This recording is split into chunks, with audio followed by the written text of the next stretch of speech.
जय श्रीराम. आज श्रीरामचरितमानस भाग 282. रामे चित्तलयः सदा भवतु मे, भो राम मामुद्धर.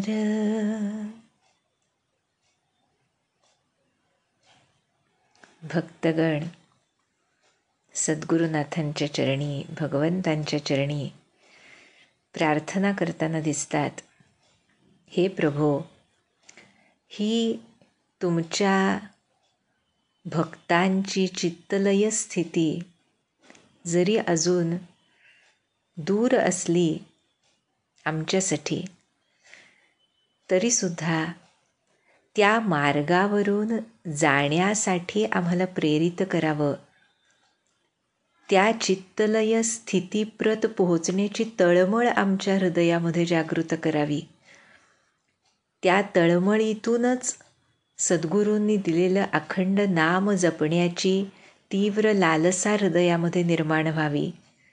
त्या नामाचं प्रेम आमच्यामध्ये जागृत व्हावं. आणि हे प्रभो, हे सर्व घडण्यासाठी तुमच्या संतांचा संग आम्हाला द्यावा, ही प्रार्थना सर्व सद्भक्त करतात.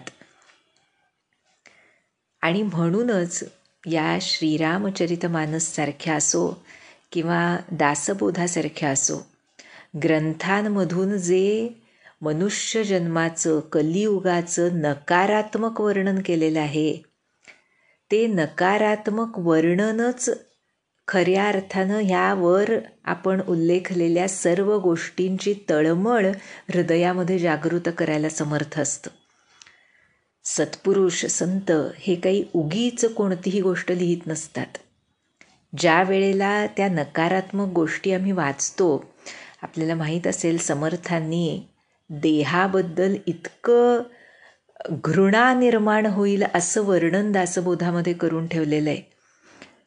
ते वाचल्यानंतर म्हणजे जे वाचवत नाही अशी स्थिती होते, पण ते टाळू नये सांगतात संत वाचण्यापासून. कारण ते वाचल्यानंतरच खऱ्या अर्थानं त्याच्या विरुद्ध जाण्याची प्रेरणा आमच्या हृदयामध्ये निर्माण होते. देहाला विसरणं कसं साध्य करता येईल याकडे आमची वाटचाल सुरू होते. आणि म्हणूनच या संत ग्रंथामधल्या नकारात्मक गोष्टींना सुद्धा अंतःकरणात सकारात्मकतेची तळमळ निर्माण करण्यासाठी संत लिहितात, हे आपण विसरू नये. आणि म्हणूनच तुलसीदास काकभूषुंडींच्या मुखातून आम्हाला कलियुगाचा महिमा सांगतायत. त्यामध्ये सुद्धा नकारात्मक आणि सकारात्मक या दोन्ही बाजू आहेत. अजून नकारात्मक बाजू काकभूषुंडी मांडतायत आणि हे स्वतः त्यांनी एका कल्पामध्ये अनुभवलंय असं पक्षीश्रेष्ठ गरुडांना सांगतायत. त्यामध्येच आता पुढे काय सांगतात ते आपण बघूया. कसं आहे कलियुग गरुडा माहीत आहे का? म्हणाले, कुलवंती निकारही सती नारी, गृह आणही चेरिनी बेरी गती, सुतमानही मातु पिता तबलौ, अबलानन दीख नहीं जबलौ. हे सर्व छंदस घातलेत तुलसीदासांनी. म्हणतायत, हे कलियुग मनाची वृत्ती अशी भ्रष्ट करेल लोकांची की पुरुष ज्या अतिशय उत्तम कुलवती सती स्त्रिया आहेत त्यांना घराबाहेर काढतील आणि अशी चांगली वर्तणूक असलेलीला सोडून घरामध्ये दासी आणून ठेवतील. पुत्र जोपर्यंत बायकोला बघितलेलं नाही त्यांनी, म्हणजे जोपर्यंत विवाह झालेला नाही तोपर्यंतच आपल्या मातापित्यांना मान देतो, त्यानंतर मातापित्यांना मान देत नाही. जसं म्हटलं, ह्या सर्व गोष्टी आम्ही काय न करावं हे आम्हाला कळण्यासाठी म्हणून लिहिलेल्या आहेत. त्यामुळे त्याकडे अतिशय सकारात्मक दृष्टिकोनातून बघण्याची गरज आहे खरं तर. कारण कसं आहे, परमार्थ म्हणजे पूर्ण निस्वार्थ वृत्ती असं महाराजांनी सांगितलं. आणि आजच्या जमान्यामध्ये प्रत्येकच जण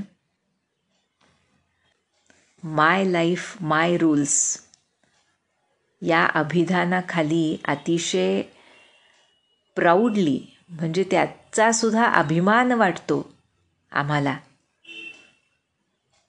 की माझं आयुष्य आहे त्यामुळे मी माझ्या टर्म्सवर ते जगणार. आणि हे करताना आम्ही कुठेतरी परमार्थापासून दूर जातोय हे लक्षातही येत नाही. माय लाईफ माय रूल्स असं म्हणणारी सद्गुरूंचे रूल्स कसे फॉलो करू शकेल हे आम्ही विसरून जातो. म्हणून ह्या संतग्रंथांमधल्या या गोष्टींना फार महत्त्व आहे.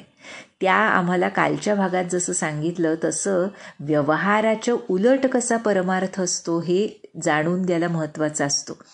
आज आम्ही अनेक ठिकाणी दोघांसाठी, पुरुषांसाठी आणि स्त्रियांसाठी, की स्वतःचं आयुष्य स्वतःच्या आनंदासाठी जगावं यासारखी लेक्चर्स देणारे, यासारख्या गोष्टी आमच्या मनावर बिंबवणारे आम्ही आदर्श समजतो.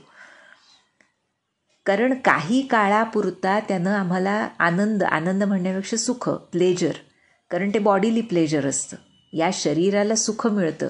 आणि म्हणून त्या लोकांचं ऐकून आमचे आदर्श आज बदललेत. जोवर सद्गुरू आणि संत हे आदर्श पुरुष, आदर्श स्त्री होत नाहीत, तोपर्यंत आम्हाला खऱ्या अर्थानं परमार्थ म्हणजे काय समजू शकत नाही. आणि मग यासारख्या स्वार्थबुद्धीनं प्रेरित गोष्टी आम्हाला आवडत राहतात आणि ते आम्ही आयुष्यामध्ये अप्लाय करायला जातो. काही काळापुरतं सुख लाभतं, पण स्वार्थामध्ये सुख मिळूच शकत नाही, आनंद मिळू शकत नाही, हे लक्षात येत नाही.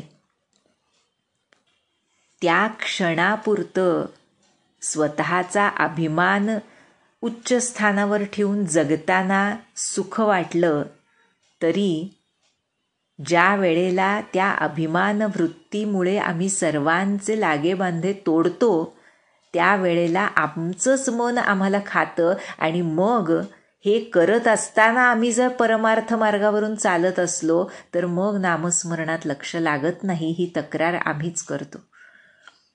जसं आपण पूर्वीही बघितलं, जे महाराज आम्हाला सांगतात, तुम्ही दुसऱ्याचं अंतःकरण दुखावलं तर तुम्हाला सुख लाभणं शक्यच नाही, कारण आत्मरूपानी तो, ती आणि तुम्ही एकच आहात.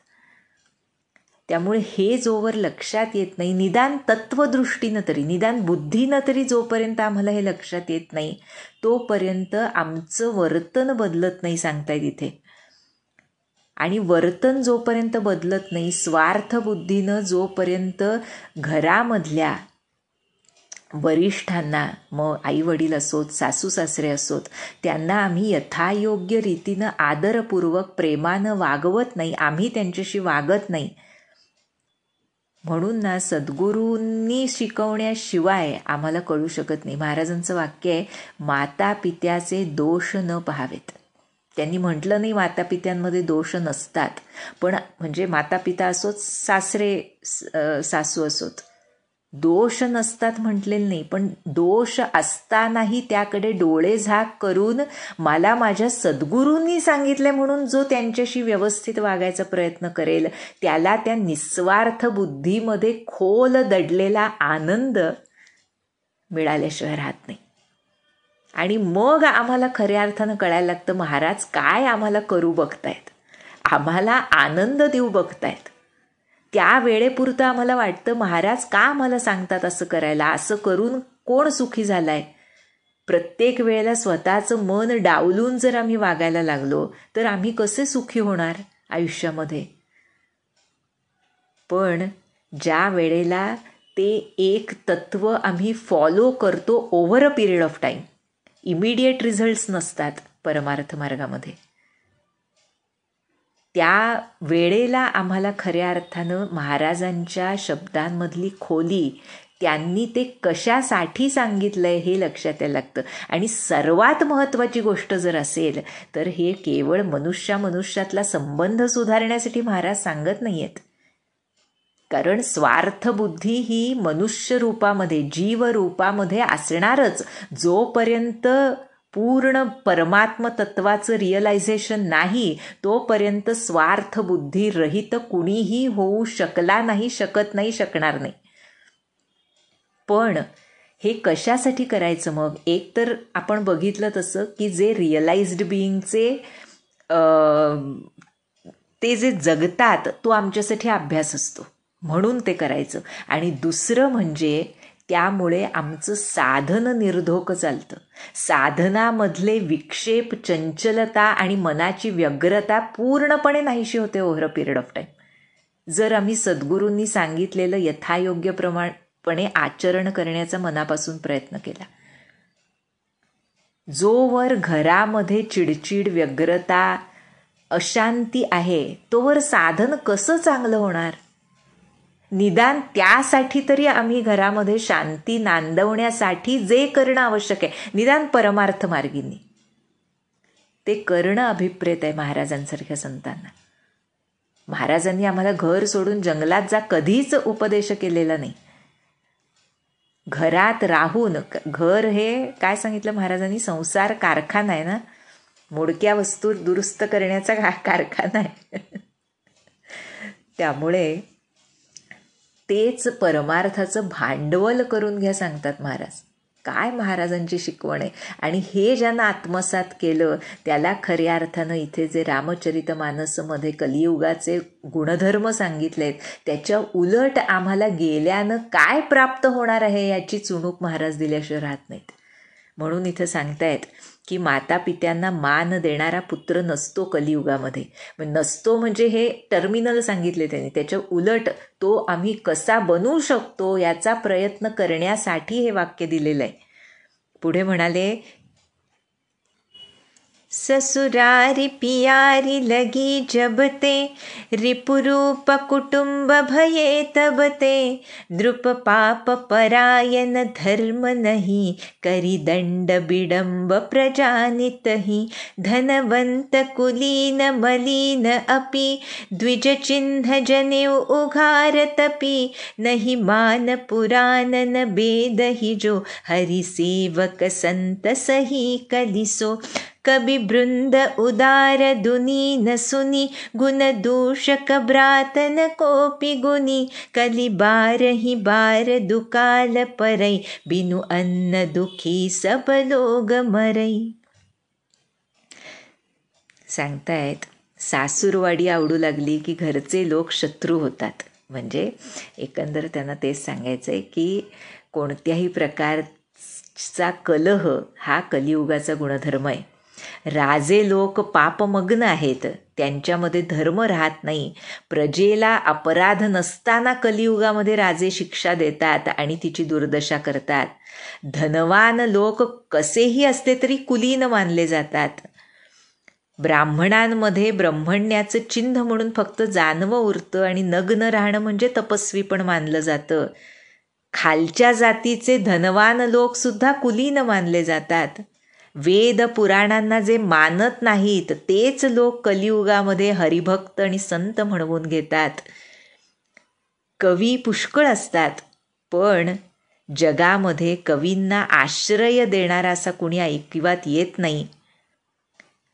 गुण ज्यांच्यामध्ये असतात त्यामध्ये दोष दाखवणारेच खूप असतात पण कुणीही गुणी नसतो. वरचेवर दुष्काळ पडतो या कलियुगामध्ये. अन्नाअभावी अनेक लोक तडफडून मरतात. कलियुगाचं वर्णन हे कितीतरी वर्षांपूर्वी तुलसीदासांनी केलेलं आहे आणि आता त्यामध्ये भरच पडली आहे हे लक्षात येतं. आणि अजून असं म्हटलं जातं की कलियुग जर पूर्ण त्याचं ड्युरेशन आपण लक्षात घेतलं तर अजून बाल्यावस्थेमध्ये आहे कलियुग म्हटलं जातं. म्हणजे अजून पुढे काय अवस्था येणार आहे या जगामध्ये याची कल्पनासुद्धा करणं शक्य नाही अशी परिस्थिती येणार आहे असं संत सांगतात.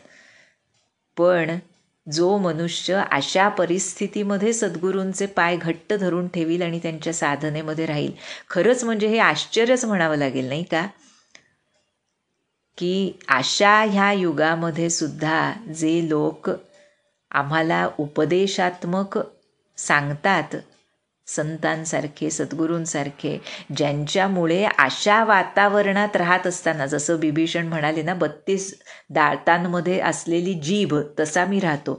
कलियुगामध्ये प्रत्येक भक्त कोणत्या ना कोणत्या प्रकारे अशा परिस्थितीत राहत असतो. त्यामुळे अशा भक्तांना आम्ही आदर्श मानणं जरूर आहे, की अशा परिस्थितीत, विपरीत परिस्थितीत सुद्धा त्यांनी कसं भगवत भजन सोडलेलं नाही, तो आमचा आदर्श असला पाहिजे आज. त्यामुळे सांगतायत की असं हे कलियुग आहे. सुनु खगे सकली कपट हठ, दंभ द्वेष पाषंड, मान मोह मारादि मद, व्यापी रहे ब्रह्मंड. तामस धर्म करहि नर, जप तप व्रत मखदान, देवन बरशहि धरनी, बये न जामहि दान. पुढे वर्णन करतायत. अबला कच भूषण भुरी क्षुधा, धनहीन दुखी ममता बहुधा, सुख चाहहि मूढन धर्मरता, मति थोरी कठोरी न कोमलता. नर पीडित रोगन भोग कहीं, अभिमान विरोध अकार नहीं, लघु जीवन संबतु पंचदशा, कल्पांतन नास गुमानु असा. कलिकाल बिहाल किए मनुजा, नहीं मानत क्वौ अनुजा तनुजा, नहीं तोष विचारन शीतलता, सब जाति कुजाति भये मगता. ईर्षा परुषाक्षर लोलुपता, भरी पूरी रही समता विगता, सब लोग वियोग विशोक हये, बरनाश्रम धर्म आचार गये. दमदान दया नहीं जानपनी, जड़ता पर बंचन ताति घनी, तनु पोषक नारी नरास गरे, पर निंदक जे जग मो बगरे. सुनु ब्यालारी काल कली, मल अवगुण आगार, गुणउ बहुत कलि जुग कर, बिनु प्रयास निस्तार. कृत जुग त्रेता द्वापर, पूजा मख अरु जोग, जोगति होई सो कलि हरि, नाम ते पावहि लोग. हे गरुडा, अशा त्या कलियुगामध्ये मी काय बघितलं सांगतात काकभुशुंडी. कपट, विनाकारण दुराग्रह, दंभ, द्वेष, पाखंड, मान, मोह, काम, मद सबंध ब्रह्मांडात भरलेलं होतं. जप तप यज्ञ व्रतदान अशी धर्मकर्म सुद्धा तामसिक भावनेनं मनुष्य करू लागले होते. इंद्रदेव पृथ्वीवर पाऊस पाडत नव्हते आणि पेरलेलं धान्य उगवत नव्हतं. अतिशय अतृप्त अशा स्त्रिया मी संबंध कलियुगामध्ये बघितल्या. केवळ केस हेच त्यांचं आभूषण, इतर कोणतंच आभूषण त्या धारण करत नव्हत्या. धनहीन होत्या, अनेक प्रकारे आसक्त असल्यामुळे कायम दुःखी असायच्या. त्या मूढ स्त्रियांना सुख हवं वाटायचं, पण धर्माबद्दल प्रीती नव्हती. एवढीशी बुद्धी पण अतिशय कर्कश स्वरात बोलायच्या, कोमलता नव्हती. सर्व पुरुष मनुष्य रोगांनी ग्रस्त होते, कुठेच सुख नव्हतं. विनाकारण अभिमान आणि क्लेश कलह ते मनुष्य करायचे. 10-5 वर्षांसारखं ते अल्प जीवन काय, पण घमेंड अशी जणू कल्पांतापर्यंत ते जगणार, नाश होणारच नाही असे जगायचे. अशा रीतीनं हे गरुडा, कलिकालानं मनुष्याला अतिशय हालाखीच्या स्थितीला पोहोचवलं होतं. कुणीही आपली बहीण मुलगी यांचाही विचार करत नव्हतं. लोकांमध्ये संतोष नव्हता, विवेक नव्हता, शांतपणा नव्हता. सर्व लहान थोर लोक भिक्षा मागणारे झाले होते. ईर्ष्या, कठोर भाषण आणि लोभ सगळीकडे पसरलेलं होतं. कुठंच समता दिसत नव्हती. जो सोशल डिव्हाइड आज आपण बघतोय ती कलियुगाची देण आहे. आणि यापेक्षा वाईट खरं या जगामध्ये काही नाही. तो सोशल डिव्हाइड दूर होणं हे केवळ परमार्थानं शक्य आहे. जिथं सर्वजण एकाच भगवंतांची लेकरं या नात्यानं एकत्र येतील तो सुदिन. पण तोवर हा सोशल डिव्हाइड मुख्यतः कलिकाळामध्ये सांगतायत इथे काकभूषुंडी की समता नव्हती. वियोग आणि शोक यांनीच युक्त होते. वर्णाश्रम धर्म नष्ट झाले होते. इंद्रियांचं दमन कुणी करतच नव्हता. दान, दया आणि जानपणी म्हणजे समजूतदारपणा कुणामध्येच उरला नव्हता. केवळ सगळीकडे मूर्खपणा, जडताई, दुसऱ्याला फसवणं या गोष्टी वाढल्या होत्या. सर्व स्त्री पुरुष केवळ तनुपोषक, शरीराचं पालन पोषण एवढाच धर्म उरला होता. जगामध्ये केवळ दुसऱ्याची निंदा करणारेच लोक भरले होते. हे गरुडा, असा हा कलिकाळ पाप आणि अवगुणांचं घर आहे. पण आता सकारात्मक गोष्ट सांगतायत पहा. गुणौ बहुत कलिजुग कर बिनु प्रयास निस्तारा. एक अतिशय मोठा गुण आहे या कलियुगामध्ये, ज्यामध्ये परिश्रमाशिवाय भवबंधनातून मुक्ती मिळते. पहा बरं, जसं म्हटलं ना, खूप जास्त अंधार असला की त्या प्रकाशाच्या एवढ्याशा किरणालाही खूप महत्त्व असतं.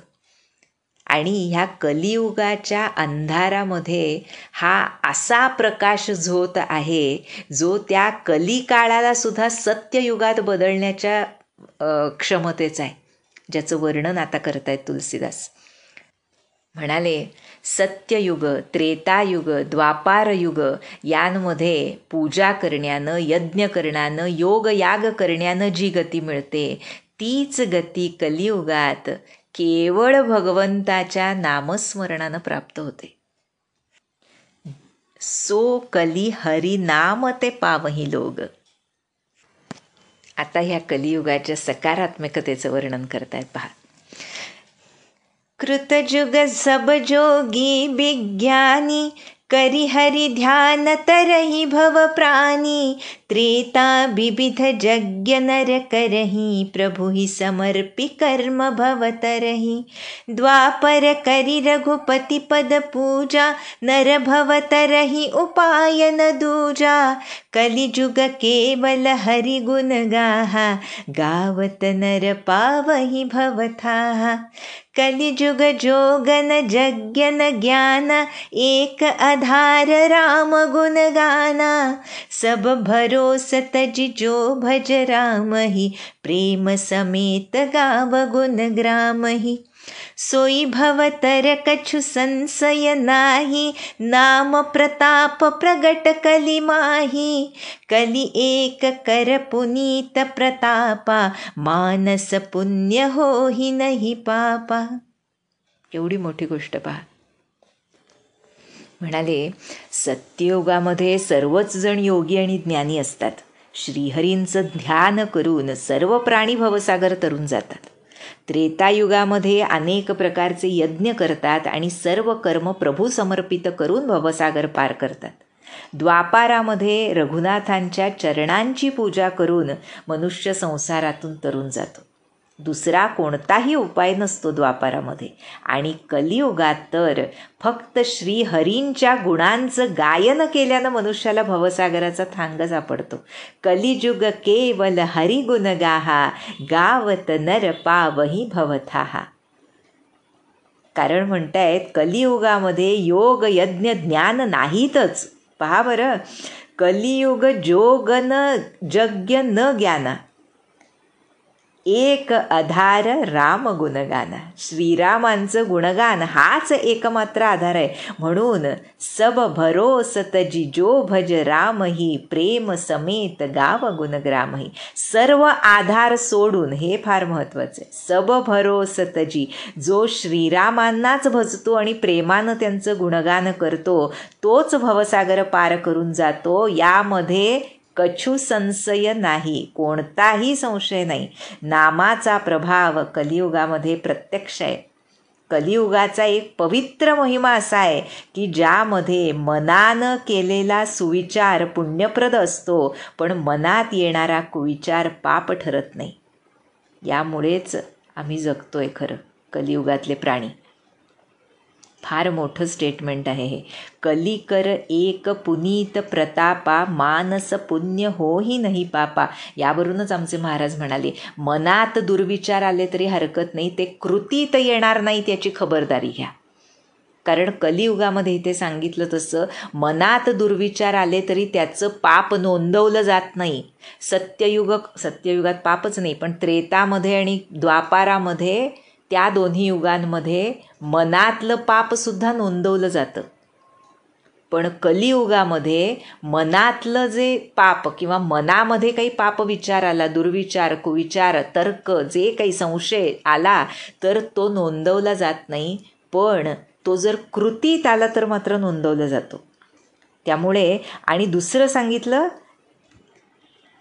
त्याहून महत्त्वाचं की मनामध्ये आलेला पुण्य विचारसुद्धा पुण्य प्रदान करतो. म्हणजे मनात आलेला सुविचारसुद्धा पुण्य प्रदान करतो. आणि यावरच खरं संबंध परमार्थ आधारलेला आहे. कारण परमार्थ ही मनानं करायची गोष्ट आहे. त्यामुळे मनामध्ये जर उच्चतम पारमार्थिक विचारांनी मन भरलेलं असेल तर ते पुण्याच्या खात्यात जमा होतं, हे लक्षात घ्यावं. पण तेच जसं महाराज म्हणाले की मनात आलेला पाप विचार कृतीत येणार नाही याची खबरदारी घ्यावी. कारण कृतीत आलं की ते पाप ठरेल, पण जोवर कृतीत येत नाही तोवर एखादा पाप विचार मनामध्ये आला तरीसुद्धा तो काही तुमच्या पापाच्या खात्यात नोंदवला जाणार नाही, असं इथे काकभुशुंडी सांगतायत. आणि ते काकभुशुंडी सांगतायत त्यामुळे त्याला फार महत्त्व आहे, नाही का.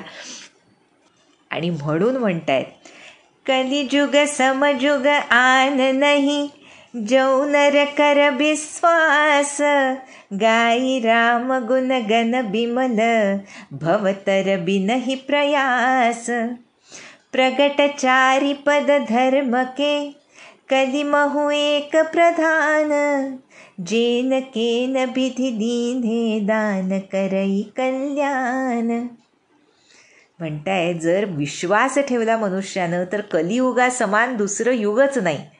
पहा बरं, म्हणजे नामस्मरण याचं एकाचं पारडं या एवढ्या कलियुगाच्या ज्या चुकीच्या नकारात्मक गोष्टी सांगितल्या त्यापेक्षा सुद्धा जड आहे. म्हटलंच जातं असं पापच निर्माण झालेलं नाही जगामध्ये जे नामासमोर टिकू शकेल. तेवढा विश्वास असला पाहिजे, दुर्दम्य विश्वास असला पाहिजे नामावर. आमचे महाराज तर एक पाऊल पुढे जाऊन म्हणाले, काय खरंच महाराजांची लीनता आणि सांगण्याची पद्धत, की तुम्ही वाटलं तर माझ्यावर विश्वास ठेवू नका, पण मी देतो त्या नामावर तर विश्वास ठेवा. म्हणजे संत सद्गुरू आम्हाला कुठल्या स्तरापर्यंत जाऊन ते आमच्या मनावर बिंबवायचा प्रयत्न करतात, की तुम्ही आज मला देहात बघताय ना, आणि देहामध्ये असलेल्या कोणत्याही माणसावर विश्वास ठेवण्याची तुमची नियत नाही, तुमची वृत्ती नाही, हरकत नाही, पण निदान तुम्ही नामावर विश्वास ठेवा, ज्याचं गुणगान वेदांनी पुराणांनी अखंड गायलं, अखंड गातायत. शुक सनकाधिक ज्ञानी जे नाम अखंड गातात त्या नामावर विश्वास ठेवा. कारण त्याच्यासारखा कलियुगामध्ये आम्हाला त्या कलिकाळामध्येच सत्ययुगाचं प्रेम आणि आनंद समाधान मिळवून देणारा उपाय, याचं व्हॅल्युएशन झालं पाहिजे फक्त. त्यामुळे इथे सांगतायत की विनासायास केवळ श्रीरामांचं निर्मल गुणगान करत राहिल्यानं संसाररूपी समुद्र मनुष्य तरून जाऊ शकतो कलियुगामध्ये. सत्य, दया, तप आणि दान हे धर्माचे 4 चरण प्रसिद्ध आहेत, सांगितलं मागेही सांगितलं होतं नाही का. त्यापैकी म्हणतायत कलियुगामध्ये दानरूपी एकच चरण प्रमुख आहे. सत्य, दया आणि तप हे तिन्ही अवघड आहे कलियुगामध्ये, पण दान मात्र कोणत्याही प्रकारे केल्यावर, दान दिल्यावर ते कल्याणकारक असतं कलियुगामध्ये. म्हणून महाराज म्हणतात द्यायची सवय लावा. परमार्थी मनुष्य मनानं विशाल असला पाहिजे. काय खरंच ना, प्रत्येक गोष्ट आमच्या महाराजांनी सांगून ठेवलेली आहे, आणि त्याचं असं कोरिलेशन ह्या संत ग्रंथांमधून लागलं की परमावधीचा आनंद होतो. त्यामुळे पुढे सांगतायत, नित जुग धर्म हो ही सब के रे, हृदय राम माया के प्रेरे, शुद्ध सत्व समता विज्ञाना, कृत प्रभाव प्रसन्न मन जाना। सत्व बहुत रज कछु रति कर्मा, सब विधि सुख त्रेता कर धर्मा। बहुरज स्वल्प सत्व कछु तामस, द्वापर धर्म हर्ष भय मानस। तामस बहुत रजो गुण थोरा, कलि प्रभाव विरोध चहोरा। बुध जुग धर्म जानि मन माही, तजि अधर्म रति धर्म कराही।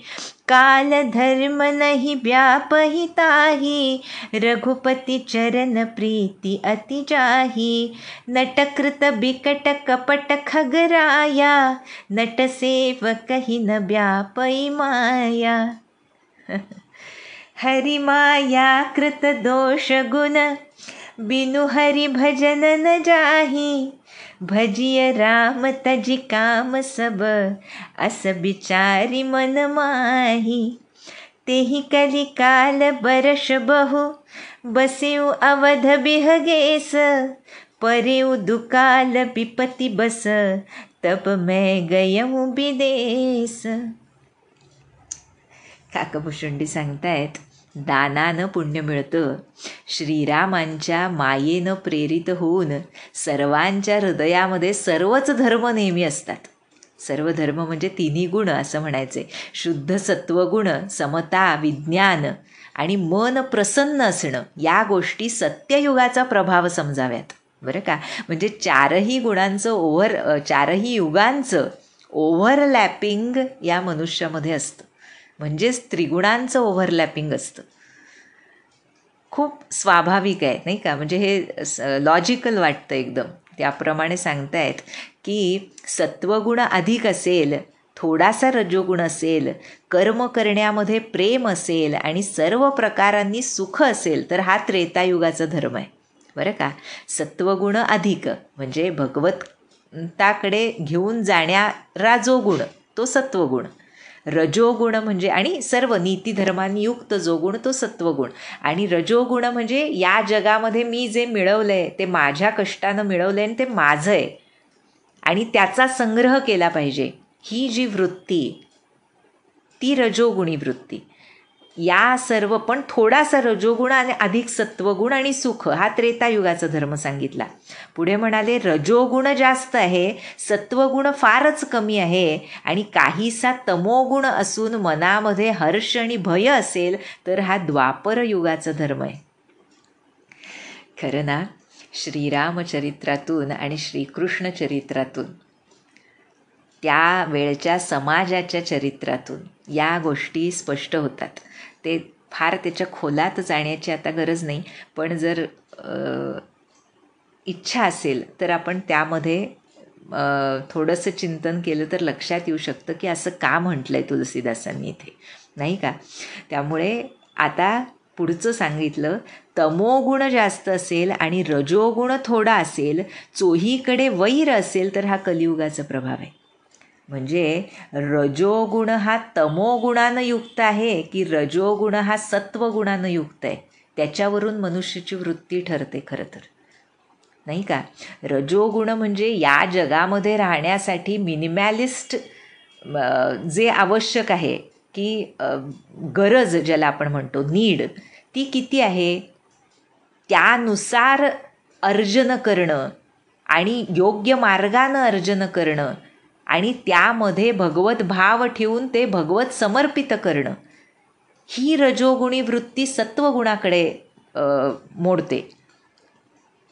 आणि काहीही करून मला जास्त मिळालं पाहिजे अशा वृत्तीनं दुसऱ्याशी चढाओढ स्पर्धा करून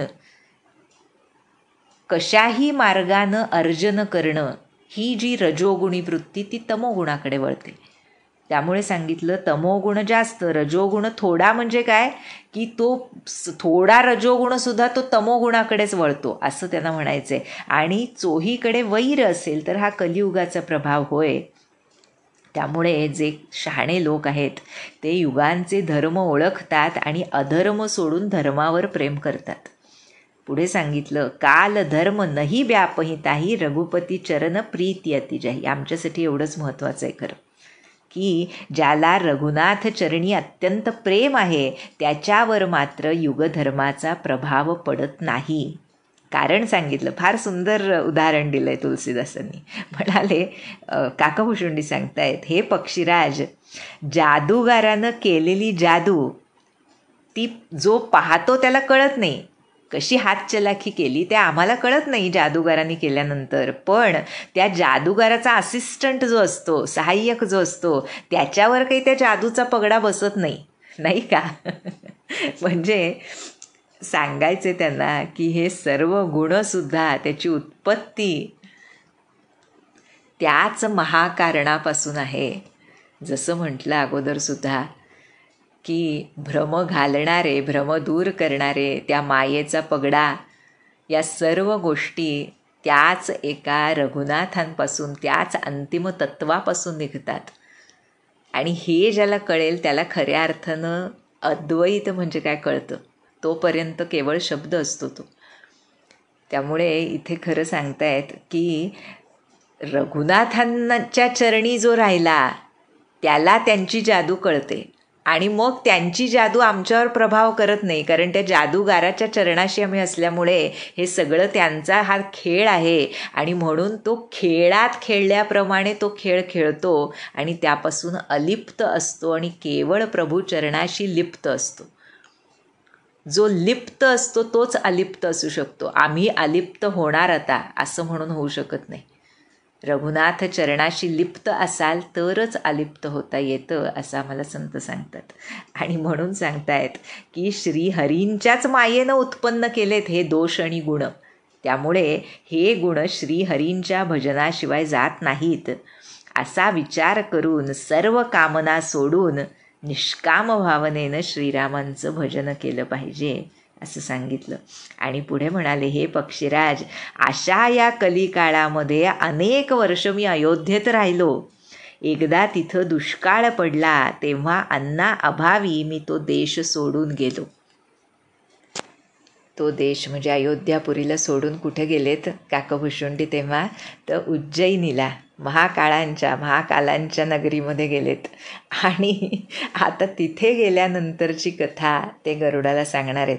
फार फार महत्त्वाची, अतिशय सुंदर, खूप भावग्राही आणि खूप काही आम्हाला शिकवणारी अशी ही पुढची कथा आहे, ज्यामध्ये गुरुशिष्य संबंध कसा असतो, कसा असावा, गुरु काय असतात, गुरु काय करू शकतात, शिष्यासाठी काय करतात, त्यांचं कंपॅशन, त्यांची करुणा, त्यांची दया, काहीही पात्रता नसताना सुद्धा शिष्यावर कशी वर्षाव करत असते, ह्याचं याहून उच्च उदाहरण असेल असं वाटत नाही.